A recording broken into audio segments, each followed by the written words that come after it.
Bueno, pois hoxe imos afondar nesto das alerxias, que dende logo ter alerxia é máis que molesto e engorroso. E hoxe, Cristian, queremos desmontar algúns mitos en referencia das alerxias, non? Porque, por exemplo, a alerxia ten cura? Ou unha vez que eres alérxico xa o tes toda a vida? Teño que decirche que non vai ter cura. Non ten cura. As alerxias son unha enfermidade crónica como pode ser a diabetes, a hipertensión. Entón, o que temos que facer cas alerxias é detectalas canto antes para poder previr esos síntomas, ese malestar que nos ocasiona nesta época e, sobre todo, para poder telos controlados, non? É dicir, cas vacinas que hai dos anticorpos que nos pomos as vacinas típicas da alerxia, que nos fai ter controlados eses síntomas durante todo o ano e impedir que cando pase isto, pois, eso veña e nos produzca eses efectos tan indeseados. Carai, Cristian, cura non ten, e por riba dixeches antes que non son alérxico, pero podo chegar a selo. Quero dicir, se non és alérxico, non che impide nada que poidas chegar a selo. Claro, e sobre todo, que falamos, non? Na idade infantil sí que se descubren moitas das alerxias,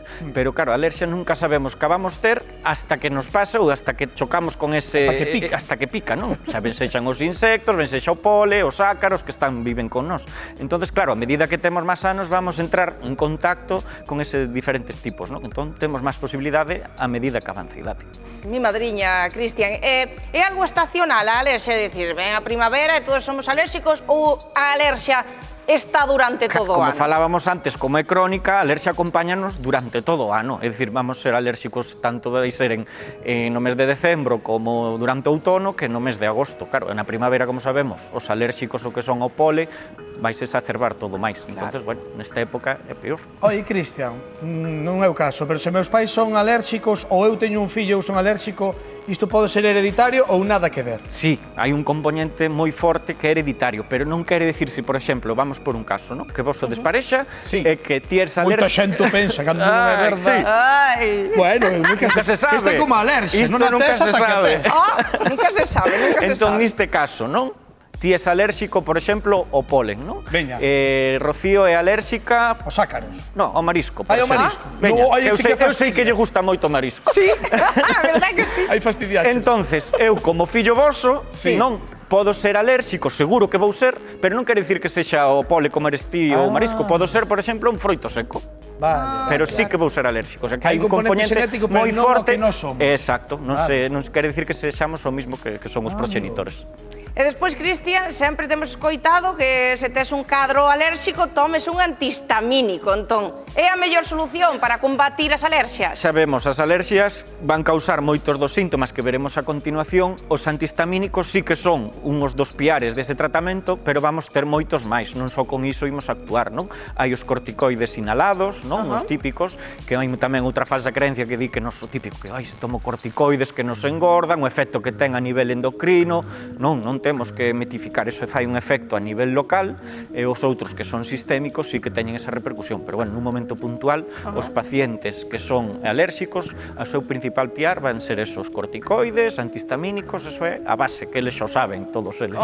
Sí, xa ha habido Polo seu ben, claro. Mitos desbotados, pero ahora ven a cousa, porque claro, estamos na primavera e é verdad que soben as temperaturas, baixan de repente, de súpeto estamos Todo se mestura. resfriados, e de repente dicimos, somos alérxicos ou é un resfriado? Claro. Hai diferencias entre unha alerxia e un resfriado, cales son? Si, a sintomatoloxía case cursa moi similar, non? Cando nos pasa, a veces non sabemos se temos un catarro, se temos a gripe, se temos a alerxia, porque claro, a non ser que o sepamos dende hai tempo anterior, non vamos darnos conta, pero sí que hai uns síntomas que son estrela que diferencian. Cando estamos no caso dunha alerxia, vamos ter moitos esbirros, vale, moi frecuentes, a mucosidade que vemos aquí vai ser moi aquosa, parece auguilla, non? Que sempre temos a típica imaxe que estamos ca man aí frotando, ese é. E despois moito picor, vale? Esa rinite, o picor de ollos, un proído que é exagerado. Moi desagradable, verdade? Sí, sobre todo esa sintomatoloxía leve.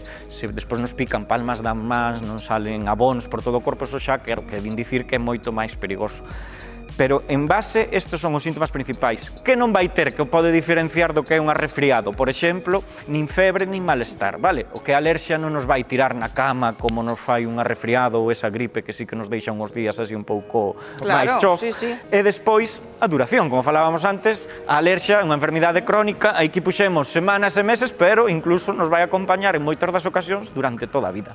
Que pasa co resfriado? Como xa íbamos falando, é distinto, non? Ese dor de gorxa, congestión nasal, ese malestar xeral, dor muscular, parece que todo me pesa, que todo me estorba, que estou así mal. Que pasa un camión por riba de ti, verdade? A mucosidade é máis espesa, sí, e a veces conseguimos expulsala con facilidade ou non, dependendo, pero vai ser distinta, porque esta mucosidade, esta cosa que caía, tamén se vai depositar na parte de atrás da gorxa e temos como ese corpo que non o damos expulsado, este malestar que vamos ter sempre.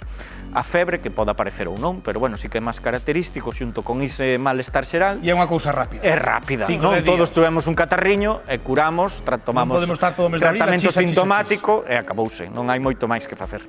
Acompáñanos. Imos, veña. Acompáñanos que eu quero... Imos á mesa. Eu sei que Cristian ten gana de juerga. Imos xogar. E trai xoguetes. Pasa por aquí. Vou pasar por diante. Cristian trai xoguetes, pero iches, non te miras moito que... A ver quen lle toca xogar. No. Ahora non me veñas aquí dicindo, xa me dixeches a saída que Rocío tiña que facer unha proba, que eu non sei cal é. Sí. E Rocío tampouco. É unha proba. Sí. Ímola por aí de fondo, unha proba que é para ver a capacidade pulmonar que tes, non? Iso interesa, como tes esos pulmóns, están sans ou non? Os meus ten que estar sans, digo eu. Non sei se coñecedes a proba, non? Para valorar a capacidade pulmonar. É unha proba que podemos facer incluso os domingos, cando estamos nesas paparotas familiares na casa, cos sobrinhos. Estás ca familia e dis, vamos facer a proba de capacidade. Cando vexades o que é moi similar cando éramos cativos, estábamos na piscina xogando e metíamos a cabeza debaixo da auga a ver quen aguantaba máis. Seguro que o fixestes. Que malo pasado. Sí, pero... Ti que eras de aguantar pouco, non? É que eu son de terra adentro. A ti a auga dache medo. Entón, que consiste? Vamos a facer unha respiración normal, collemos aire. Eu empezo xa. Vale. Sí, podemos xogar. Collemos, botamos e despois collemos aire forte e temos que aguantar a respiración en torno a 20 segundos. A ver. E se non nos costa, podemos decir que estes nosos pulmóns están sans. Veña, comezo xa. Veña. Veña, teñámolo aquí, pero non nos aparece. A ver, temos por aquí. Aí está, aí está. Comprobamos os pulmóns. Veña. Aí vas, mira, vou respirar. A ver. Esto respiro. A ver. Inhala. E agora mantemos esa respiración. Veña, podemos contar para axudarlle, non? Mantén. Veña. 1, 2, 3. Vas moi ben. 4, 5, 6. Nada, vas estupendo. 7, 8. Veña que chegas á meta. 10. 11, veña que estás aí bueno, estás como un buxo. 14, 15, 16, 17, 18, bueno, xa está. Parece que estábamos dando as badaladas. Está máis sobrada. Bueno, tes uns pulmóns. Eu vexo ben, eu quedo-me xa máis tranquila, digo, a ver se non vou aguantar. Pois falamos da capacidade pulmonar, isto é un xogo, non ten un valor diagnóstico. Bueno, pero sí que é verdade que implica algo que é que efectivamente esos pulmóns funcionan ben, non? Claro, pero a capacidade estaría aí no mitad de... Claro. Exacto, non? Imaginade, por se temos algún tipo de patoloxía ou calquer cousa a nivel pulmonar, isto que fixo Rocío non iba a ser posible. Pero sobre todo hai no que ver nos fumadores tamén, que sempre teñen aí un pouco máis de esa gran lacra, non? Claro. Aí, por fortuna, non nos fastidia, pero estou vendo aquí un chintófano, Cristian, que entendo que é o que me toca a min. Este toca a ti. Este, por exemplo, un incentivador respiratorio, non? Que se dá a pacientes que cando están intervidos, non, de unha patoloxía, a ver, vamos a ensinar aquí, mirade. Aquí parecen 3 boliñas e aquí hai algo que parece o da DXT que nada ten que ver. Nada, é moi parecido, non? O que fixo Rocío. O que temos que facer é facer unha respiración normal e despois collemos o aire, contamos 5 segundos, máis ou menos, e intentamos levantar as boliñas a ver canto damos. E isto que fai é traballar esa capacidade pulmonar. Estás me dicindo que eu teño que coller o aire, non soprar. Non. As bolas non se levantan soprando, senón que eu... Exacto. Pode facerse de outra forma, pero para o que nos interesa agora, temos lo que facer dese xeito. Ahora me deixar quedar fatal. Bueno, pois a ver, eu confío en ti plenamente. Isto seguro que moitos o teñen na casa. Non sei, compañero. Bueno, poñer aquí na mesiña, se vos parece. Aí sí, de feito hai que facelo así, nunha superficie recta. Que ben hacer, non cho dixe. Eu tiña que ser sanitario. Pa ben tiñamos que facer sentados, nunha posición, pero bueno, ahora aquí estamos en directo. Perdón, se nos sale ben, porque estamos de pé, e está medio acunicado aquí. Ale, chucha aí. O sea, pa dentro. Pa dentro. A ver cantar levantas. E con calma. E o obxectivo é levantar as 3. Exacto, a ver se veña. Despaciño. Dalle, bueno, mi madriña. Moi ben, está con estructura. Andan aí os pulmóns. Moi importante. Señoras e señores, sabes que pasa? Non fumamos, isto é importantísimo. É como se nota que aquí hai fuelle. Sobre todo, tamén non repetilo moitas veces, o facemos moi acotío, non? Podémolo facer sobre 5 ou 6 veces, pero no ollo na casa tamén, que se fai, podémonos marear. Entón, se detectamos que facemos moi seguido, vamos a parar, facemos un descansiño e volvemos. Non cho mando facer por dúas cousas. Non temos tempo porque chupei o de aí. Non, xa chuchaches tú, agora xa me meteu a boca. Non temos tempo. tempo, pero a próxima vez que veñas, hora galega, vamos a Traemos máis facer a truco. prova, Veña. Ou tens que ter outro xoguetiño Un xogo máis para ti, Eu sempre bestia. traigo algo, son moi de xoguetes. Que grande. Oye, Cristian, un placer terte aquí Como connosco, sempre, agardamos moitas outro gracias. día, por Un suposto placer. que sí, Veña, graciñas. Hasta a próxima.